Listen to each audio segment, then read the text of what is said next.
जिस दिशा में देश जा रहा है और ख़ास तौर से बीजेपी जो राजनीति कर रही है, क्या गोवा में 11 एमएलए थे कांग्रेस के, 8 तोड़ लिए गए?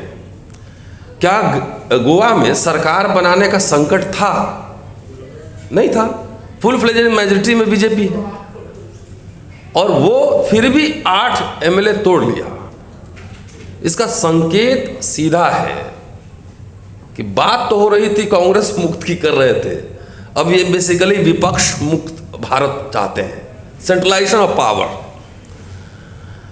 देखिए साहब, 24 घंटे में जो है ईडब्ल्यूएस आरक्षण लागू हो गया। कोई कमीशन नहीं, कोई डिमांड नहीं, कुछ भी नहीं, कोई आंकड़े नहीं, और पहली बार विशुद्ध जाति के नाम पर ईडब्ल्यूएस आरक्षण आए हैं। विशुद्ध, कोई बहस नहीं हो, कोई आंकड़े नहीं है। क्यों? क्योंकि उनका नेता भी जागृत है और समाज भी जागृत है। दावेदारी, हिस्सेदारी तो चिंतन मनन एक इसका जरूरी हिस्सा है, लेकिन जब तक आप अपनी ताकत सड़कों पे नहीं दिखाएंगे, और इतनी बड़ी सरकार है, 2 टर्म से है, लेकिन इसी सरकार में कई आंदोलन सफल हुए हैं। मुझे याद है SC/ST एक्ट वाला आंदोलन था, फिर रोस्टर का आंदोलन था, किसान आंदोलन था, ये सफल हुए इस देश में। और देखिए, मैं समझता हूं कि जाति जैसे हिंदू धर्म में है, वैसे यहाँ के सभी जगह ये लीला जारी है। अगर जो लीला यहाँ है वही वहाँ भी है, तो उसका इलाज भी वैसे ही होगा, उसका समाधान भी ऐसे ही निकलेगा। लोग कहते हैं, अब हम तो बोलते हैं कुछ, तो मैंने कहा कि मैं कुछ नहीं बोलूँगा तो सिर्फ खड़ा ही हो जाऊँगा, तो उससे भी किसी की भावना आहत हो सकती है ना। शर्ट सफ़ेद है तो इससे भी किसी की भावना आहत हो सकती है। जब आप हिंदू हिंदू कहते हैं, वोट लेते हैं हिंदू कह के, तो फिर वो पानी पीता हुआ बच्चा कैसे पिट जाता है? महिलाओं के बलात्कार, दलितों पे हिंसा क्यों होती? मंदिर में जाने दो, उसको मठाधीश बनने दो। तो हिंदू धर्म के जो पैराडॉक्सेस हैं, अंतर विरोध है। अभी कुछ बात हम बोलेंगे, कुछ हो सकता है आहत हो जाए। JNU की BC कह रहे हैं शिवशूद्र हैं, योगी कह रहे हैं कि हनुमान हैं, दलित हैं। तो मैं तो यही कह रहा हूं ना कि घर वापसी आंदोलन चला लीजिए, अपने अपने शिव को और गणेश को अपने यहाँ ले आइए। कब्जा किया हुआ सारे जगह पे। दोस्तों, मैं चाह रहा था कि मैं अम्बेडकर को कोट करूं और 3 इंपॉर्टेंट भाषण, और उसी से हम समझ पाएंगे कि हम आखिर हम क्या कर सकते हैं। हमारे स्ट्रेंथ, वीकनेसेस और स्ट्रेंथ, जब तक ये दोनों हम नहीं समझेंगे, तब तक मुझे लगता है कि कोई भी आंदोलन देश में सफल नहीं हो सकता है। अपनी कमजोरियां भी समझें। ये पेरियार से जब अम्बेडकर मिले थे, और मैं बता दूं कि सबसे पहले देश में लोकल बॉडीज में सबसे पहले OBC को आरक्षण मिला था 1920 में, मद्रास और मुंबई प्रोविंस में। अगर मैं सही हूं तो हिलाल साहब, 17 से लेकर 37 तक वहां पे जस्टिस पार्टी थी, वो सत्ता में थी 20 साल। 20 साल बाद वो हार जाती है चुनाव में 37 में। उसका एनालिसिस डॉक्टर अंबेडकर कहते हैं कि जो जस्टिस पार्टी, जो पिछड़े वर्ग की पॉलिटिक्स है, उसमें क्या क्या समस्याएं हैं, वो हाईलाइट करते हैं उसको। और उनकी मुलाकात हुई मद्रास में पेरियार के साथ। एक और उन्होंने एक आर्टिकल लिखा है, मराठाओं ने एक पत्रिका निकाली, और पत्रिका के लिए डॉक्टर अंबेडकर को चिट्ठी लिखा कि आप हमारे लिए आकर बोलिए। तो उन्होंने अपना जो है एक संदेश भेजा था, और वो था कि भाई, जो बीच की जातियां हैं, इसके समस्या के ऊपर उन्होंने लिखा है कि या तो आप अपर कास्ट बन जाओ या फिर नीचे आ जाओ, कि जातिवाद का दंश भी झेलेंगे और उसका मजा भी लेंगे। ये दोनों एक साथ नहीं चलेगा। बहुत शानदार उनका वो आर्टिकल है, उसको हाईलाइट करते हैं। लेकिन वो मेरे पास है, अगर किसी साथी को चाहिएगा तो मैं दे दूंगा। लेकिन लखनऊ में 1948 में डॉक्टर अंबेडकर ने एक भाषण दिया था। उस समय वो कैबिनेट मिनिस्टर थे सरकार में। और भाषण में उन्होंने ये बताया था कि मैंने कांग्रेस रिजीम क्यों ज्वाइन किया, कांग्रेस सरकार हमने क्यों ज्वाइन किया।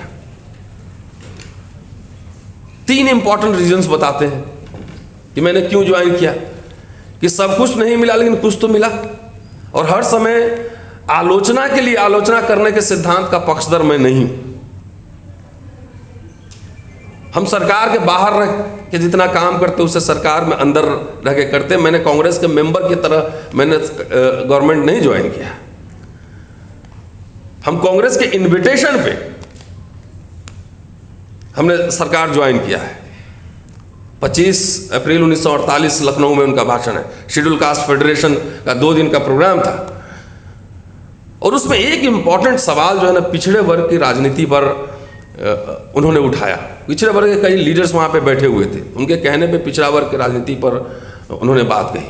ये सवाल इसलिए मैं उठा रहा हूँ कि 3 दशक जब मंडल आयोग लागू हुआ, हम लोग छात्र थे, दिल्ली यूनिवर्सिटी में थे। 3 दशक उत्तर भारत में बड़े बड़े नेता हुए, मुलायम सिंह यादव, लालू प्रसाद यादव, मायावती, रामविलास पासवान, नीतीश कुमार, तमाम लोग बड़े नेता हुए। लेकिन फाइनली बीजेपी कैसे इतना इंपॉर्टेंट हो जाती है सेंटर में? हिलाल साहब पॉलिटिकल साइंटिस्ट हैं, वो बताएंगे। क्या 30 वर्षों में मंडल कमीशन के 40 रिकमेंडेशंस हैं, उसमें से जहां तक मुझे लगता है 1.5 लागू हुआ है, वही पूरा लागू नहीं हुआ है। 1.5 लागू हुआ है, पूरा लागू नहीं हुआ है। तो इतने बड़े बड़े लीडर्स हैं भारत में, संख्या, आप बहुसंख्या बात कर रहे हैं, एक रिकमेंडेशन ठीक से लागू नहीं कर पा रहे हैं, which means problem lies somewhere else. कि ये जो समाज जिंदा रहता है, जागृत रहता है, उसको बगैर बोले हुए 10% मिल गया। अब सुप्रीम कोर्ट में सुनवाई चल रहा है, क्या होगा नहीं होगा पता नहीं। हिलाल साहब ने शंका जाहिर की है, शंका हमें भी रहता है। बीच बीच में एक आध ट्रिलर टाइप से कुछ ऐसा जजमेंट आ जाएगा कि आप सेलिब्रेट कीजिए। तो जैसा राजनीति है उसका रिफ्लेक्शन जुडिशरी पे भी रहता है। मेरा ये सवाल है कि आप कोई सवाल उठाएंगे तो लोग बोलेंगे कि आप में तो आपस में बहुत जातियां हैं, भेदभाव है। तो डॉक्टर अम्बेडकर कह रहे हैं कि सोशल रिफॉर्म के लिए अभी नहीं आए हम, कि मैं रोटी बेटी का सवाल नहीं है, जिसको जहां जैसे रहना रहो। मेन सवाल है राजनीतिक अधिकार का, पॉलिटिकल एम्पावरमेंट का। तो फोकस्ड वो बात कर रहे हैं, फोकस्ड कह रहे हैं कि इतने संत हुए इस देश में, संत परंपराओं से उद्धार नहीं हुआ। खाली ये जाति का सवाल एक राजनीतिक सवाल भी है, एक राजनीतिक सवाल भी है, सामाजिक है। दोस्तों मुझे ये लगता है कि ये चूंकि मल्टीपल प्रॉब्लम है, इसका सॉल्यूशन भी मल्टीपल होगा। अब तो राजनीतिक आकांक्षाएं इतनी बढ़ चुकी हैं कि 2 आदमी मिलकर 3 पार्टी बनाता है, एक अकेले कॉमन मिनिमम प्रोग्राम। जाति जाति के नेता हो गए।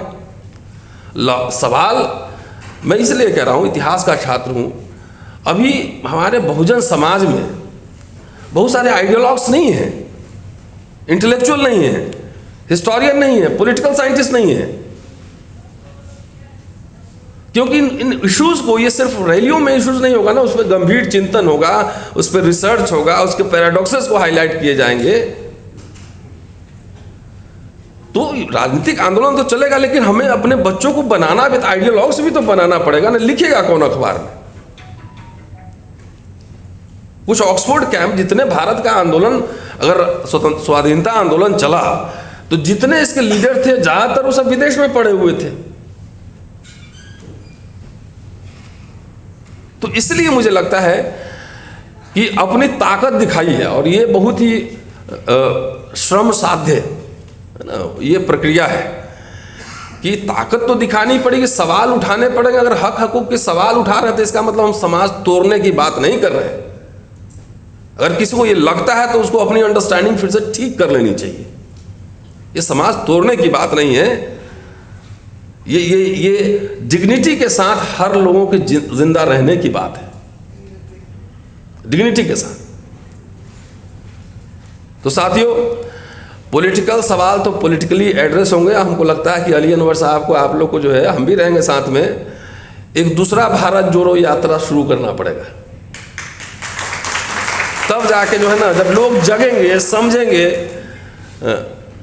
थोड़ी व्यक्तिगत स्वार्थ से बाहर निकलेंगे, लगेगा कि लार्जर सवाल है, मेरे आने वाली पीढ़ियों का सवाल है, मेरे कमिंग जनरेशन का सवाल है, ये सवाल है। तो इसको कैसे हमें तो मिट्टी में मिलना पड़ेगा इसके लिए।